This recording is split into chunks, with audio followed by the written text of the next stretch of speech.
The next topic is mountains.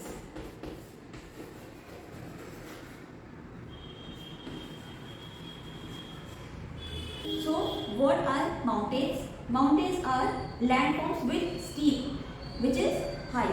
Okay. So landforms are steep, sloping sides and sharp or rounded ridges and a high point called a peak or summit. So landforms with steep, which is high, sloping sides and sharp or rounded ridges and a high point called a peak or mountains.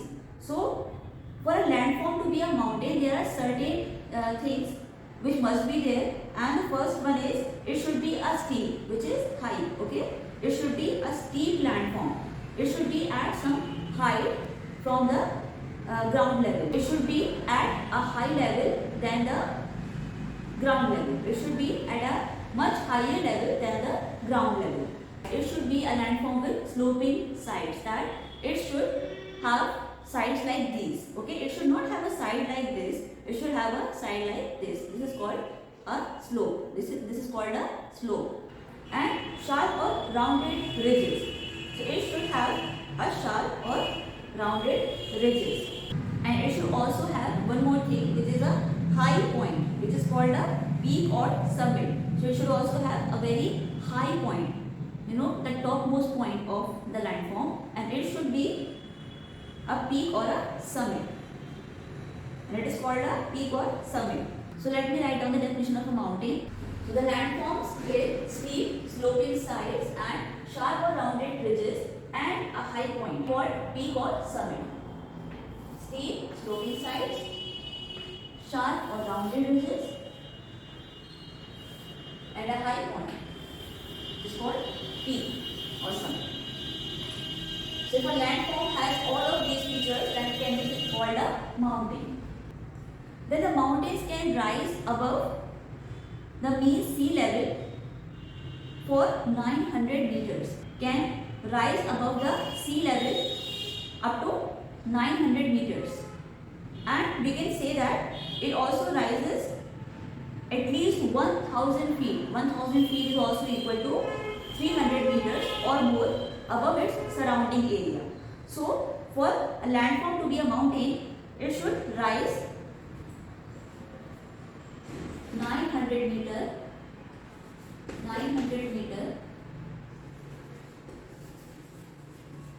above mean sea level, or you can also say that it has to rise 1000 feet. 1000 feet. It is also 300 meters. It is equal to 300 meters from its surrounding areas. From surrounding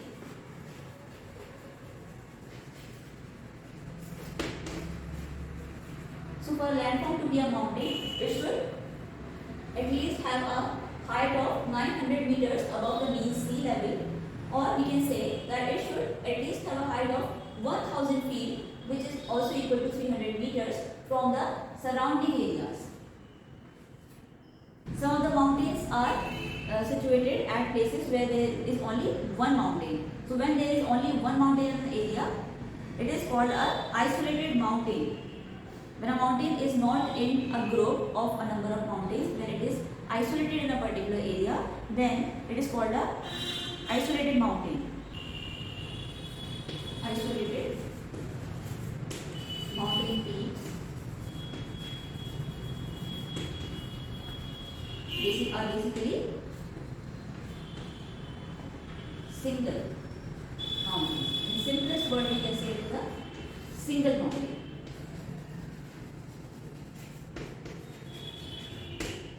And when these mountains are grouped together, like they are in a group, like 3 or 4 mountains in a particular area, or maybe 10 or 12, okay, or any number, they just must form a group.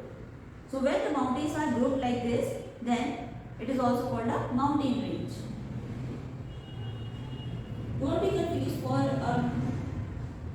mountain range to be there, it does not have to be grouped, like a cluster. It can also be in the form like this, like arranged in a line, and then it can also form a mountain range. A mountain range is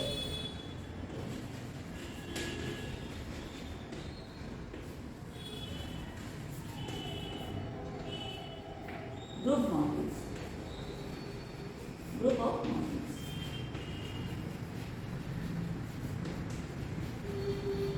When they are arranged in a line, or when they are arranged like this, or just like zigzag, or in any kind of shape, they must just form a group, and it is called a mountain range. The next one is a mountain chain.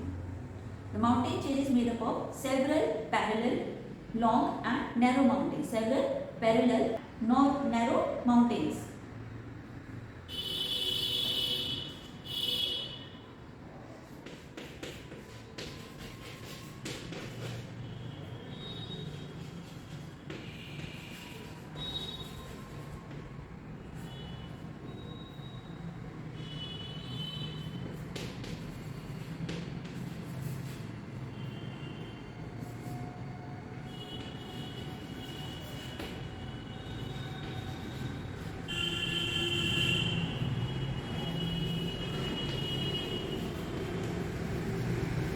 A mountain chain is a number of long, narrow mountains arranged parallel to each other. A number of long, narrow mountains arranged parallel to each other. Like if this is a mountain, this is a mountain, this is a mountain, okay?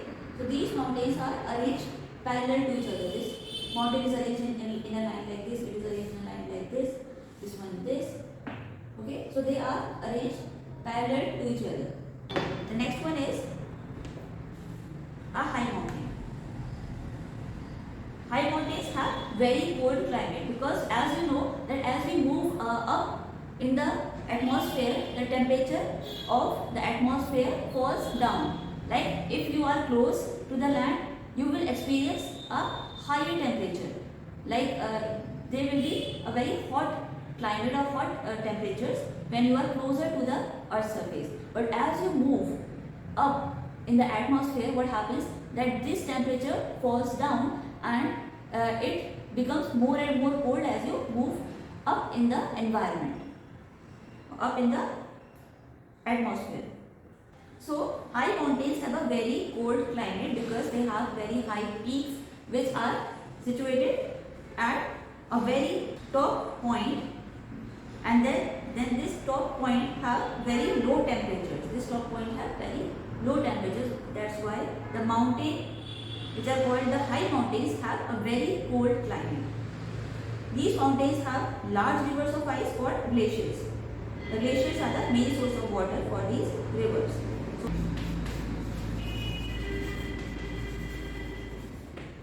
cold climate.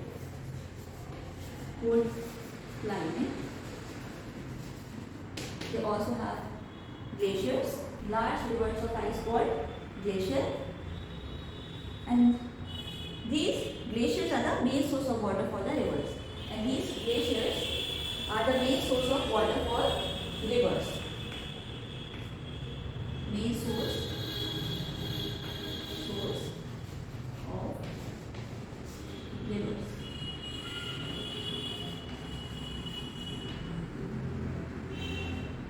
So now, do you know that the longest mountain range in the world is Andes? The longest mountain range on the earth's surface or in the world is the mountain range called Andes, and it is 7,000 kilometers long. It is 7,000 kilometers long. So the longest mountain range above the sea level is the mountain range called Andes, and it is 7,000 kilometers long. Longest mountain range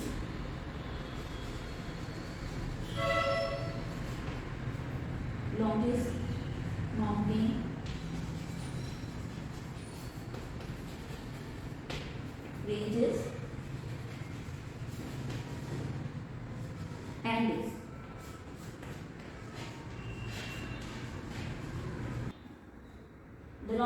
mountain ranges, Andes, and it is 7,000 kilometer long.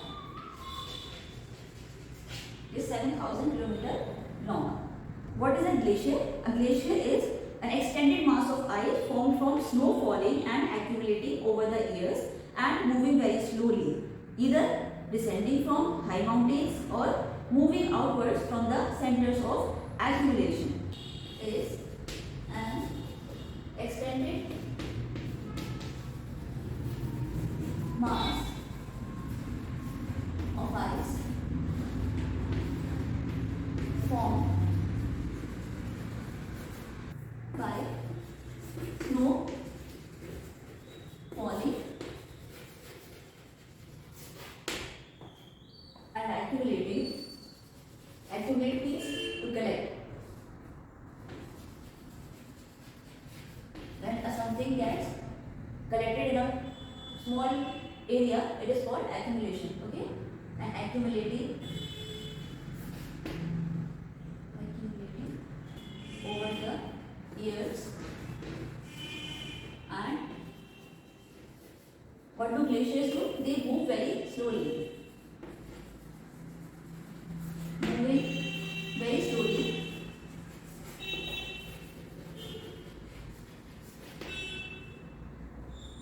Moving very slowly, either descending from high mountains or moving outwards from centers of accumulation. Either descending from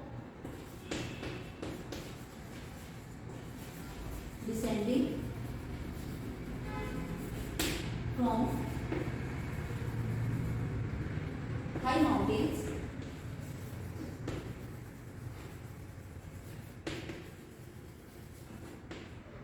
or moving outwards from centers of accumulation. From centers of accumulation.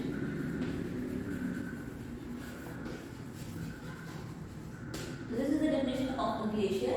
A glacier is an extended mass. It is an extended mass of ice. It is an extended mass of ice formed by snow falling. How it is formed? It is formed by snow falling and accumulating over the years. So when there is a snowfall, okay, there is a snowfall and the snow which is falling starts accumulating. It starts accumulating, okay. What happens? That a glacier is formed, and this accumulation does not happen in a few days. It does not even happen even in a few weeks. It even does not happen, in a few months. This accumulation takes place over several years. It can even take hundreds, thousands, and even millions of years to form a glacier. So this snow falling and accumulating over the years forms the glaciers. And these glaciers move very slowly. They move very slowly. And how do they move? They either descend. What does the word descend mean? Descent means coming down. It means coming down from high mountains. So either these glaciers are coming down from high mountains, they are coming down from high mountains, or moving outwards from centers of accumulation. Like if this is a piece of glacier, okay, they are moving away from the centers of accumulation. Then some part of the glacier is cracking and moving away in the river or in the ocean. Okay, so this is called a glacier. So these massive